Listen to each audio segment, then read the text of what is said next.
With the second half officially underway, the New York Yankees took on the Tampa Bay Rays, and it was a very mixed bag. What's going on, guys? It's the King of 161st Street. I'm back with another video, and let's actually start off with Game 4, because Game 4 told us a lot. We had Carlos Rodon taking the bump. When you hear that, especially at this very moment, it scares you, or at least it scares me. I looked at that and I said, God damn it, in a series where we're trying to split, this is the guy we got to rely on. But today, he brought his A game. And the main reason for him bringing his A game, he relied heavily on his slider, especially early. That first inning, he did not give the Tampa Bay Rays any fuck you fastball. Usually in the first inning, which is his worst inning, he has like a 10 ERA in the first inning. He usually goes, here's my fastball, see if you could hit it. He uses that first inning as a feeler for his fastball. And when he finds out it doesn't work because his fastball is not as good anymore, then he adjusts. Then he starts to play a little better. Today, he said, fuck all that shit. I'm going to use my repertoire that I have developed. And he didn't even have to use all 4 pitches that he has now. He just had to implement his slider proportionately more than his fastball. Usually it's about 80-20 with his fastball to slider. That proportion of his fastball went down and the slider went way up. It was basically 50-50 this game. That slider was a major key and it worked. And this Tampa Bay team was fooled. Carlos Rodon giving us his best performance since the start of the season. 7 innings, 1 earned run, 10 strikeouts. This is the type of Carlos Rodon the Yankees are going to need. Now, can we rely on 7 innings of 1-run baseball from Carlos Rodon? No, this was a really good game from him. What I mean by this is the start we need out of Carlos Rodon, it's him finally mixing that repertoire up. Him finally starting to use that slider proportionate to his fastball. Because like I've explained before, he is a guy who usually, on most days, is using an outdated pitch. The way I described it earlier, he's basically a guy who acts like if the Detroit Pistons in the basketball said, you know what? LeBron James used to carry teams to the NBA Finals 10 years ago. So you know what? This year, we're going to sign LeBron James and he's going to take us to the promised land. And then when that plan doesn't work, you're relying on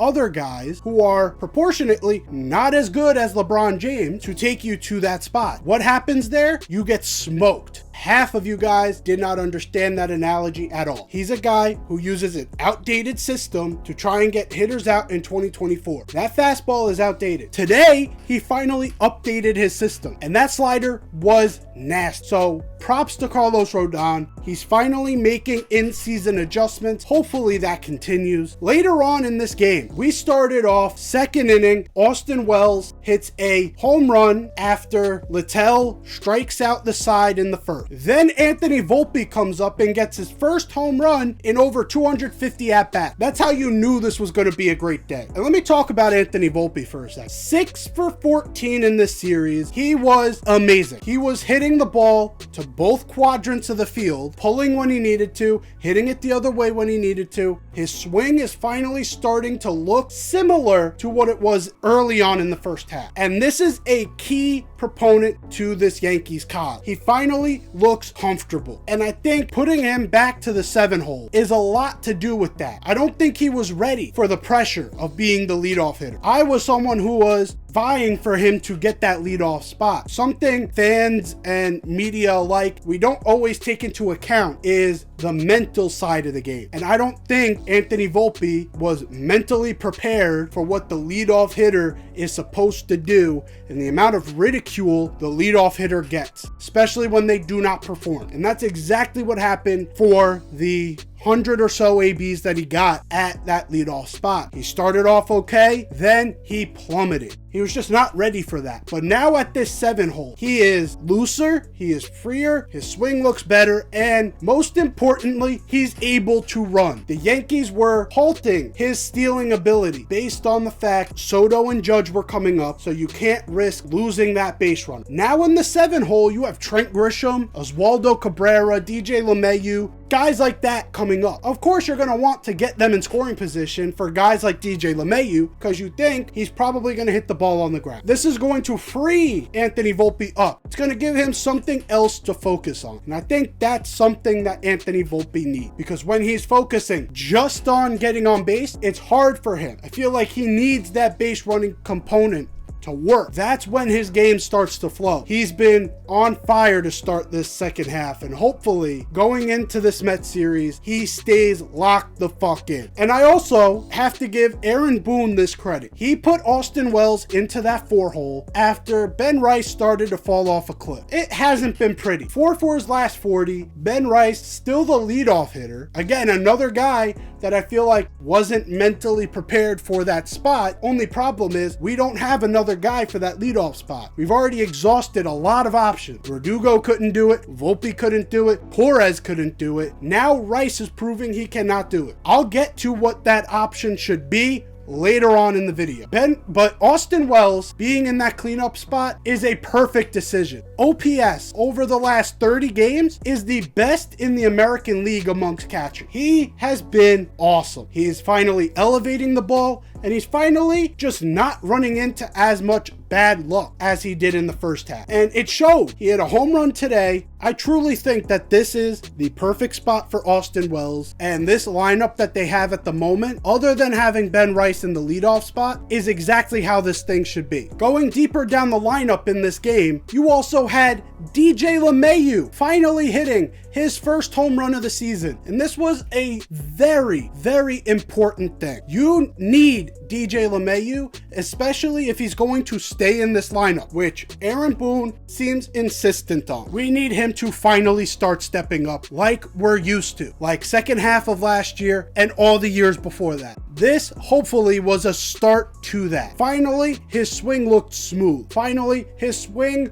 looked like it used to. I was comparing him over the past few weeks to an old boxer where he knows what he has to do. He knows how to beat these younger guys. Problem is, he cannot find a way to launch. The failure to launch is when you know you need to retire. And that seems like what it was for DJ LeMahieu, or possibly still is. Right here, he finally knew how to launch, and he absolutely torched that baseball. I don't think DJ LeMahieu will be on the Yankees long term, but if he is, he needs to have more swings like this. Obviously, what I mean by more swings like this, more fluid swing. And I think part of his problem, Paul O'Neill brought it up on the broadcast. He has too much motion in the box. He swings his bat all around and then tries to hit that perfect spot to get through the baseball. That's why I love Gary Sanchez and Juan Soto's swing, because it's very quiet. One from both sides of the plate, it's super quiet. With Gary, he's a little more relaxed with it. With Juan, he's a little bit more uptight. But both guys, super quiet, bat on the shoulder, lifts it up, going through the baseball. DJ LeMahieu's not going to be like that because he keeps the bat very vertical off of his shoulder. He could quiet that a little bit, and I think that would be a major adjustment into keeping his swing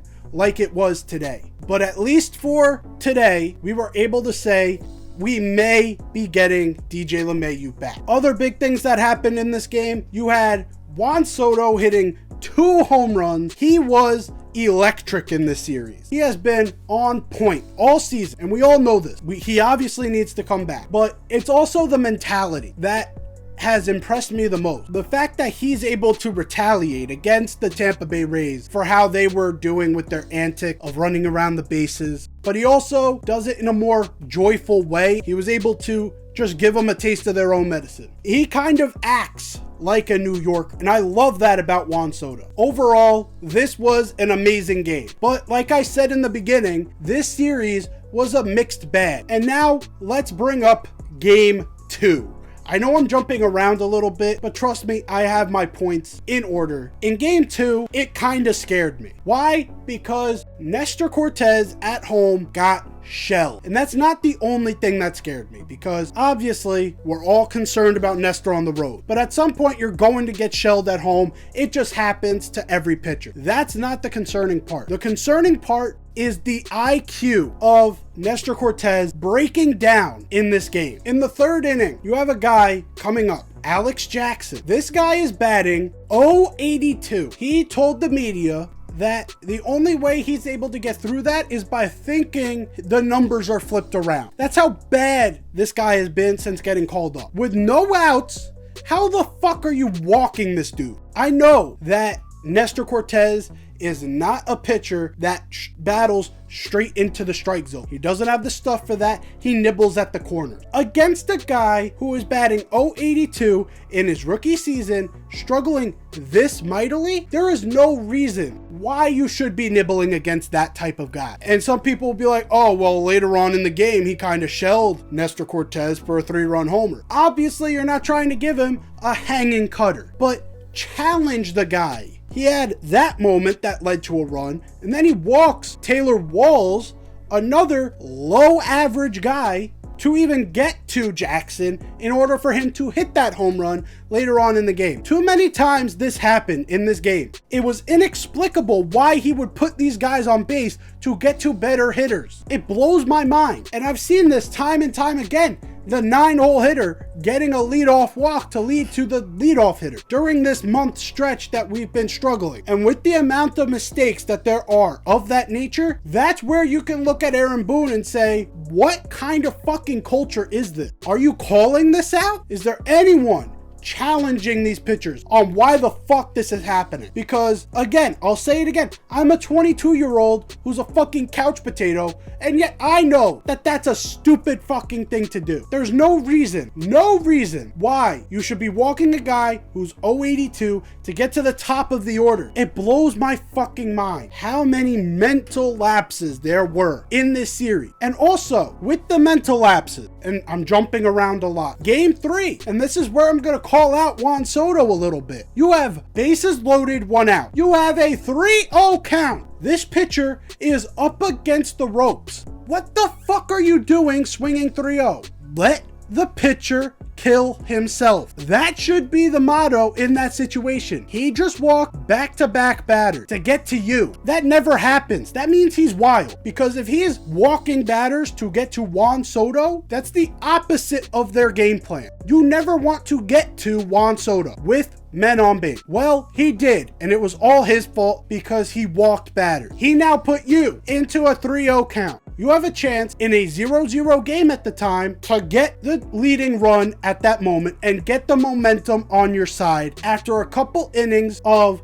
not scoring in major scoring opportunity. He gets a pitch high that was very borderline and somehow, some way, gets on top of it, grounds it to second base, double play. It's just, you let the pitcher kill himself. That wasn't even the best pitch you could have got. For me, I've always been taught in a 3-1 count or 3-0 count, whatever, you look at a specific spot. I don't know why the tippity top of the zone was his spot, but I guess that's what he thought was best. To me, that was just a dumb mistake to make. So if we're gonna finish things off on game 2, the Yankees got smoked. Back to game 3 for a second. This one hurt because Marcus Stroman, to start the game, he gave up the home run to start the game. After that, kind of settled into the game. And you thought with the Yankees getting those opportunities that they were getting, the second and third no outs, bases loaded, 1 out, bases loaded, 1 out. You thought, okay, Marcus Stroman keeps this up, we're going to get these hits finally. Well, once the Juan Soto debacle happened, things start to fall apart. This is part of what the thumbnail says. Marcus Stroman gives up a home run to Randy Arozarena with 2 out after getting him down 0-2. That was bad. Not going to defend Marcus on that. That was a poorly thrown cutter that got hit out after dominating him with his slider. Why he just went to the cutter in that moment, not 100% sure. It seemed like he was so fooled by your slider, why would you change it up? Gleyber Torres then makes an error that eventually leads to a run. Gleyber Torres with the bat started to produce at a point where you could say he's been respectable. The only problem is he's that meme with the light switches, where if one turns off, the other turn on, and then you turn the other one off, the other two turn on. He can never get all 3 lights turned on at the same time. He's going to screw the game up one way or another. That's why, in my opinion, there has to be change. No matter what, this trade deadline has to be a busy one for Brian Cashman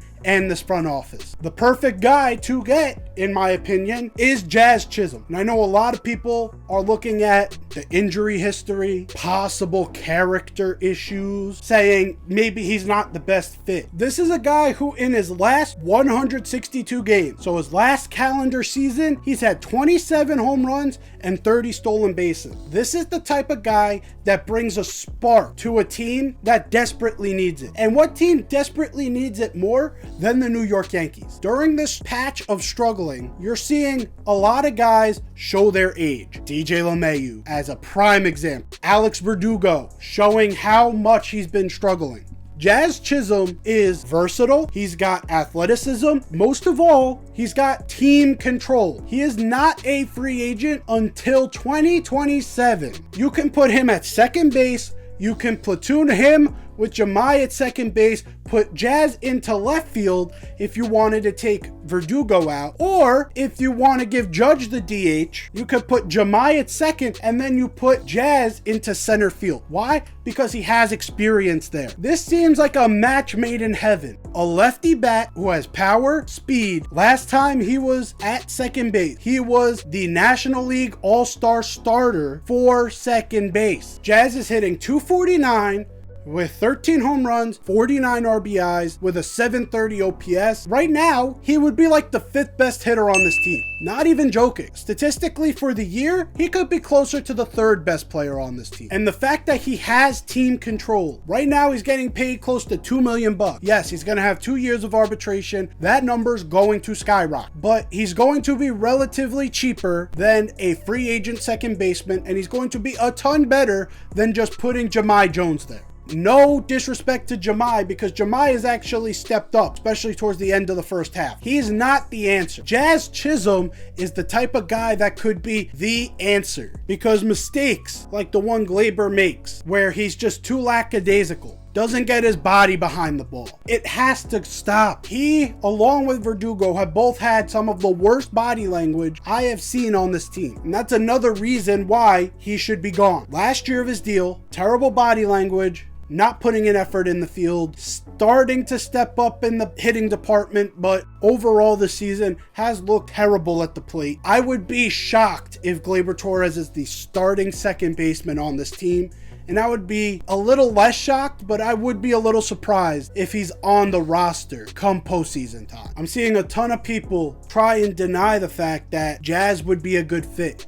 And when I try and ask why, they never give me a straight answer, because it's sort of right in your face. Who's out there that could be that second baseman? It's staring at you in the mirror and you're still looking for the best option. The best option is looking right at you. His name is Jazz Chisholm. But overall, such an up and down series. I know I was all over the place in this video, but that's kind of what this series was. It was all over the place. So I kind of wanted to hit my main point instead of going over this series game by game. So hopefully you enjoyed still. If you did, leave a like down below. If you're new here, hit that sub button. Let's hit this 1,000 subscriber mark by the end of the season. That would be amazing. Anyways, like the video, subscribe.